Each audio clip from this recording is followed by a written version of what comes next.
Howdy folks, Charlie here from Christmas on Crestline. Thanks for tuning in. And thank you for tuning in to today's very special episode. Today, I will be interviewing the co-owners of Christmas Expo, Joyce and Janice, the sister owners of Christmas Expo. It's the one that started it all, is the original Christmas enthusiast, Christmas light convention in America. Happens every year, and they go to a different city each and every year. You can kind of make it into a family vacation. It's every July. It's in a new town. If you've been to Christmas Expo, leave a comment down below. Let folks know what city it was in when you attended and what your favorite thing, what your favorite memory was, what your favorite class was, what your favorite part of attending was. Leave that down in the comments below. If you've never attended and you're on the fence about attending, or you're going to attend, leave a comment down below about what you're hoping to get out of Christmas Expo. Or if you're like, I've never been, but if I went, this is what I want out of it. Leave it down below. Here in just a second, I'm going to call Joyce and Janice and start this interview. We're going to have some fun today, folks.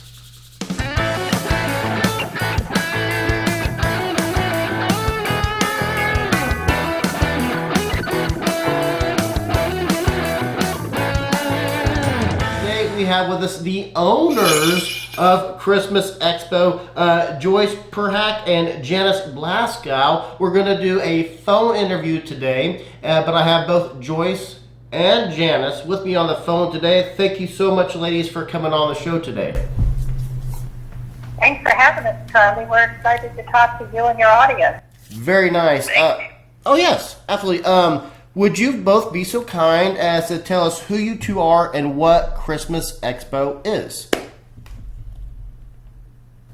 Well, this is Joyce Perhac. I'm from Pittsburgh, Pennsylvania, and I am an extreme indoor decorator.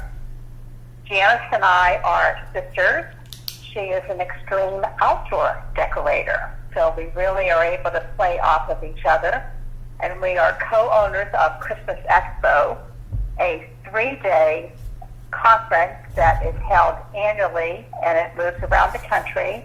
We hold it the third weekend of July each year. And this coming year, in 2021, we're going to be in Las Vegas, Nevada. Janice? I'm Janice Blasko. As Joyce said, I'm an extreme outdoor decorator. I started decorating about 25 years ago, and actually in 2004, at Christmas time, after I put my display up, I went out and was going around town here in Orlando, looking at other people's Christmas decorations, and came across somebody who was an extreme decorator himself, and I had an opportunity to stop and talk to him. And he's the one that told me about this wonderful event that existed for Christmas decorating, and I signed up and was there the following year. So that's how I actually first found out about extreme Christmas decorating. Very cool. According to the bio on Christmas Expo, this ChristmasExpo.com, this originally started out by a guy in 1996 named Chuck Smith, who started it as Planet Christmas. Could you talk a little bit about that? Sure. Chuck started an online website called Planet Christmas in 1996. And he started that to help other decorators learn the tricks of the trade. He was a huge decorator himself and thought that they could develop a community of decorators and talk about it online. In 2002, someone suggested that the decorators should get together to talk about Christmas lights. And that's when PLUS, which stands for Planet Light Up Christmas, a play on the Planet Christmas website that he had, started. Chuck ran it for several years and realized that it was growing and that it was more than he wanted to take on or had the skills to handle. So he started looking for somebody to take it over, which is when Janice saw the notice online in late 2012. My background is that I am a professional meeting and event planner, so this was right up my alley. I'm an indoor decorator, Planet Christmas. They're looking for somebody to take it over, so I got in touch with Chuck, we had some discussions, and Janice and I held our first expo, Christmas Expo, in Gatlinburg, Tennessee in 2013. Man, that sounds like the dream. It's already in kind of in your wheelhouse. You're already a decorator. You're involved in media, and this becomes available to you. That must have been awfully exciting. I think Santa was looking out for me. It was perfect fit, and we took it and ran with it. Chuck had been offering Christmas Expo every other year, and after I looked at all of the statistics and talked to some of the people in the community, we quickly changed it to a annual event instead of a semi-annual event. And we've been running with it ever since. Well, that kind of answers part of my next question. What was Christmas Expo originally intended to be, what did it kind of look like versus what it is today? How much has it changed? And I guess one thing that's changed is it's now annual. And what other ways has it changed since it first started? Well, I could answer a little bit of that because I attended Plus in 2005, of course, never dreaming in a million years that I would someday be so involved in the event. And I can still to this day remember how excited I was to be able to be somewhere where other people understood my obsession with Christmas decorations, and where I could learn so much and meet so many people and talk to so many different people. I had been online at the time, seeing some of the animated displays, never dreamt that it was something that I would be able to learn how to do, because in my mind, when I saw those, it was something that was done by professionals in Hollywood.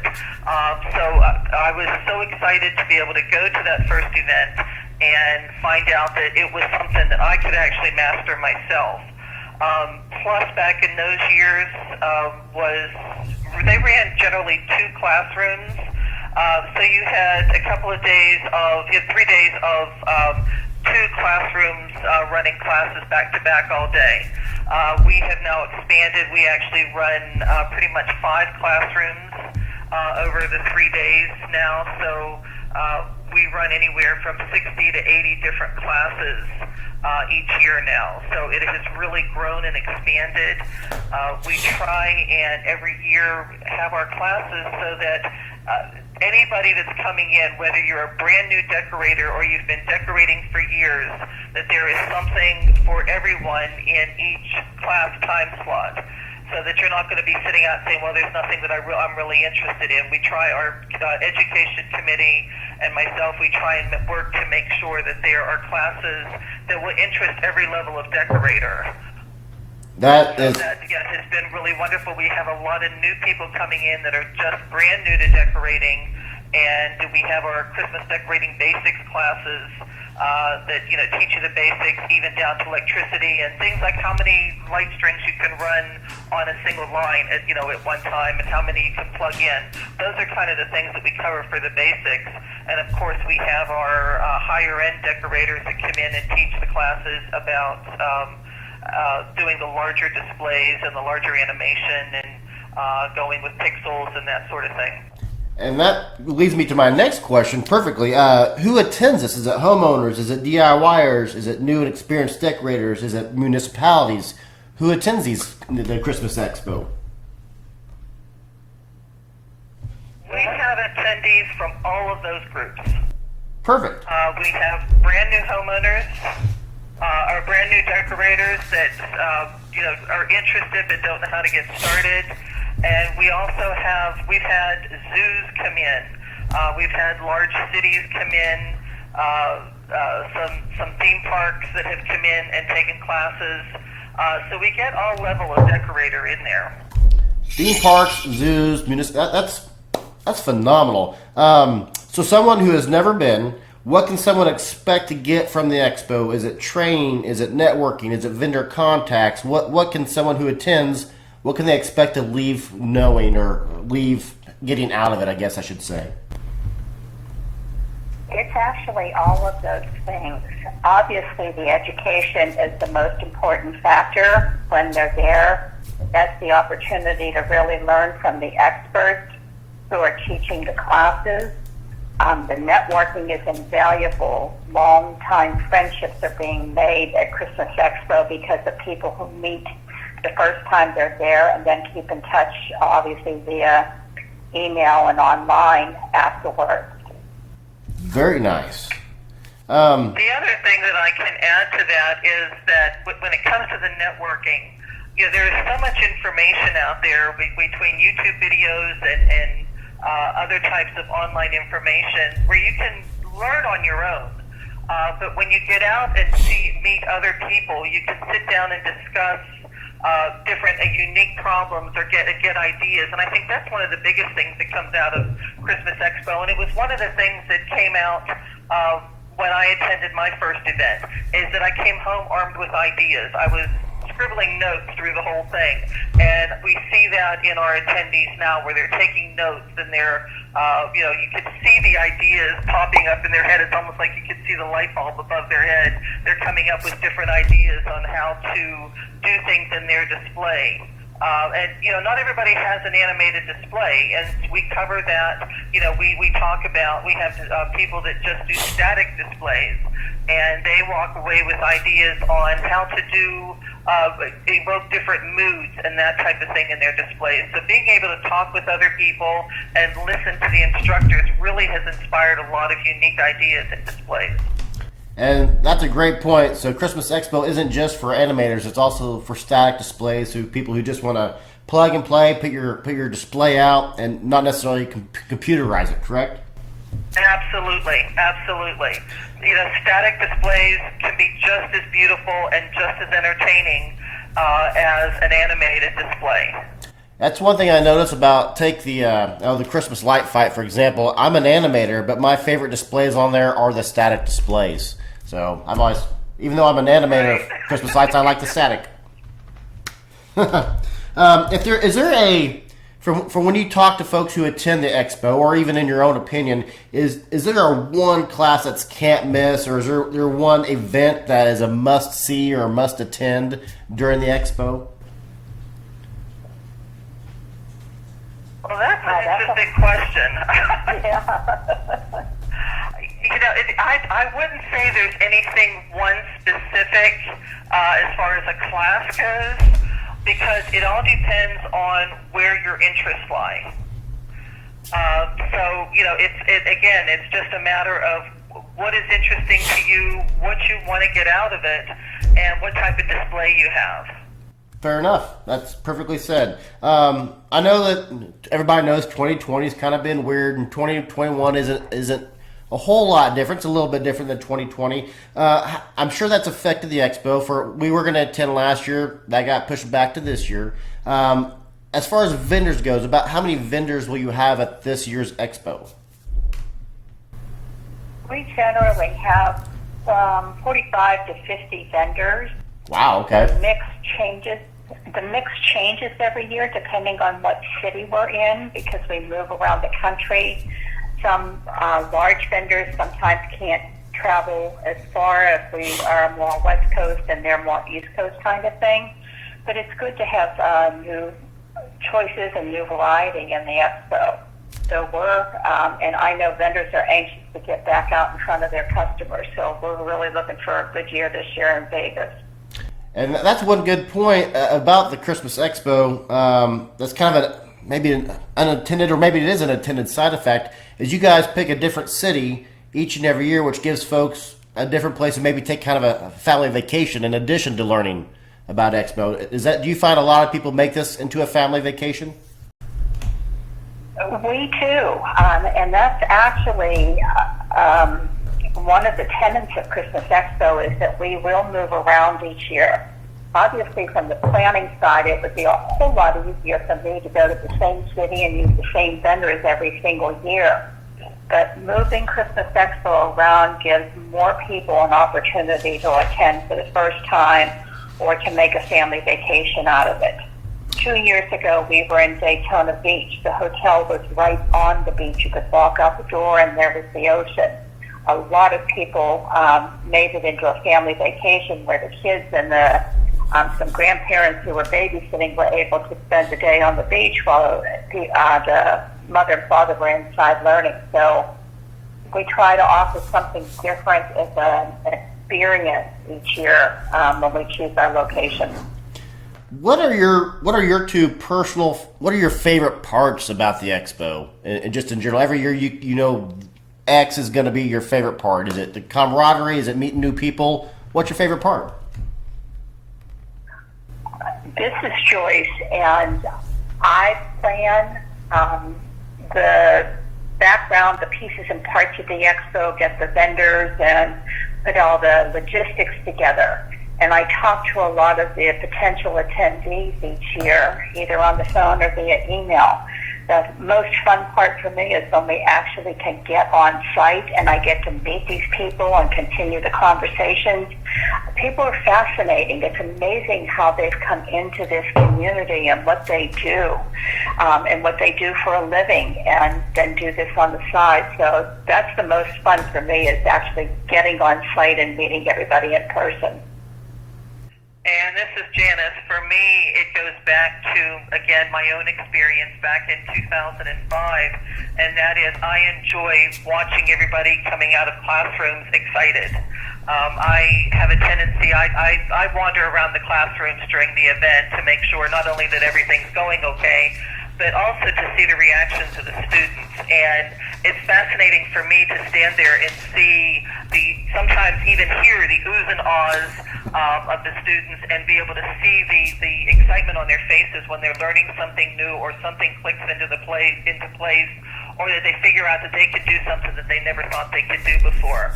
And then listening to the chatter and the excitement and the discussions as they come out of their classrooms, and knowing that they enjoyed it, and that they feel my goal, and Joyce and I have talked about this, is my goal, our goal together, is to make sure that every attendee has the same exciting experience and goes home with the same excitement that I did when I visited my First Plus event.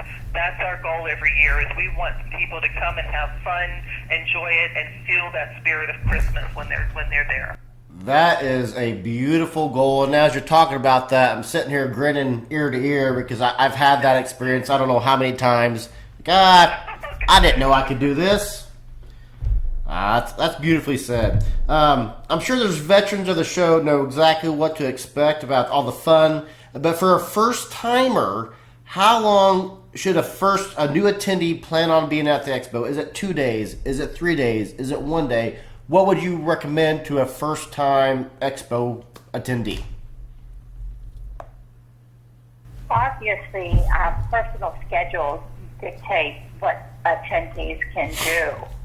If it's at all possible, we do encourage the 3-day attendance, because the classes are not repeated, so that you have an opportunity to attend as many classes as possible if you attend 3 days.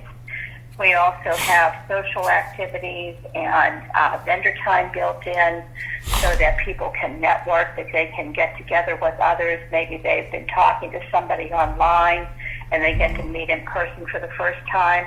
There's a lot packed into the 3-day opportunity. So if that is at all possible, that would be the goal. But we welcome anybody for any length of time that they can be there. And that was beautifully put, or that was great advice. Classes are not repeated, so if you want a class, you need to attend on the day that class is being presented, because it doesn't repeat. That's a good call. For the most part, if we have, every once in a while, we'll have a class that we know is extremely popular, and for example, if we have a room that maybe can't accommodate what we're anticipating for the size of the attendance for that particular class, then we may occasionally run it a second time during the event. But for the most part, most of the classes only run once during the event. Fair enough. And I know, in addition to the Expo, you folks sometimes do online webinars throughout the year, or at different times throughout the year. Is that something that happens regularly? Is that something that happens annually? How often do you do online webinars? We have done some online webinars in 2020, obviously because we weren't able to hold our event in person last year due to COVID. We know that people are really zoomed out. It's hard if that's your day job that you have to attend webinars all day long. You're not as interested in attending something else in the evenings or on weekends. So we don't have a full schedule of webinars, but when we do, we try to make them exciting. Like last year, we featured the producer, developer, and casting agent from the Great Christmas Lights Fight, and that was a lot of fun to have people asking questions and hearing about how all that came about. I agree. I was part of that webinar, and that was a ton of fun. They're just regular folks like you and me, and they sit there, you ask questions, they answered the question. They couldn't have been, in my opinion, as an attendee of that webinar, they couldn't have been more accommodating. Oh, absolutely. And Janice and I were quite surprised when Brady Connell admitted that Christmas Expo was instrumental in their first couple of years in getting the displays for the Great Christmas Light Fight. We didn't realize that until he mentioned that, so it was fun for us too, believe it or not. Yeah, I remember that being said, and the other thing that surprised me, or maybe not surprised me, I was a lot surprised by, is that the hosts are the actual, they actually do pick the winners. It's not like a behind-the-scenes voting, or the producers aren't involved. The host gets to pick who the winner is. I was kind of surprised by that.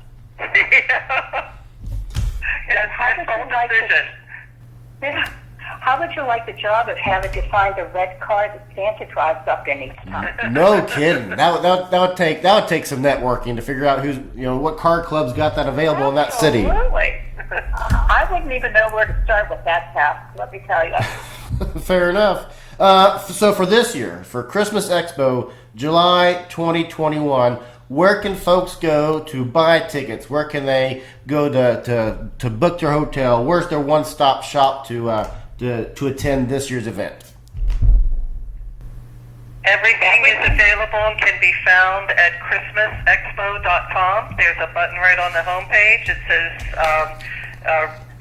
register now, and in the menu there is an item there's a menu item to be able to make your hotel reservation. Beautiful. Also encourage everybody to sign up on the email list because we send announcements out as they occur. So if we have a keynote speaker, the announcement goes out via email. You don't have to keep going back to the website to check to see what's new. I'm going to agree with that. So for the viewers watching, I am a member of that email list, and it's not like you sign up for like Pizza Hut rewards and you get bombarded with daily emails. If they send you an email, it's important that you open it because they're sending you value, in my opinion, in that email. They're not just sending you something for no particular reason. Do you agree, ladies? Absolutely. I treat the website. I'm a website developer in my day job, and internet marketer. So I treat our attendees and the people who sign up on our list the same way I would want to be treated. And we don't share our list, we don't sell our list, and we don't spam you. We just send out information that is about the event that you signed up for. So that's the only thing that you will receive if you sign up on our list. Beautiful. Is there anything about the expo that people need to know that I haven't asked you? Maybe I forgot about some key topic. I think one thing that would be that's important to make sure everybody knows, and again it goes back to my own experience, is even if you're coming yourself, don't be afraid to attend and feel that you may be left out. We are all Christmas decorators. This is our passion. This is our enjoyment. This is what we love to do. So even though you may not know anybody else, we try and do our best. We start the event on Wednesday evening with a little get-together. That's where you pick up your passes and you can pick up your passes and your information for the event, your badge and that sort of thing. But we also have a little get-together at that point, as a welcome to try and get everybody to start talking to other people. And then as you're going through the event, when you're sitting in the classrooms, you're going to naturally start being able to talk to the people next to you. So even if you come alone, you're not going to be alone because you will make friends very quickly. I would also add that Janice and I are on site for the duration of the event, and our elves are there also. Nobody should ever hesitate to come up and ask us a question. We're willing to help with any number of things. So we're available reach out to us. We love talking to everybody. Beautiful. Well, my wife Jean and I will meet you two in person this coming July at the Expo. We plan on attending.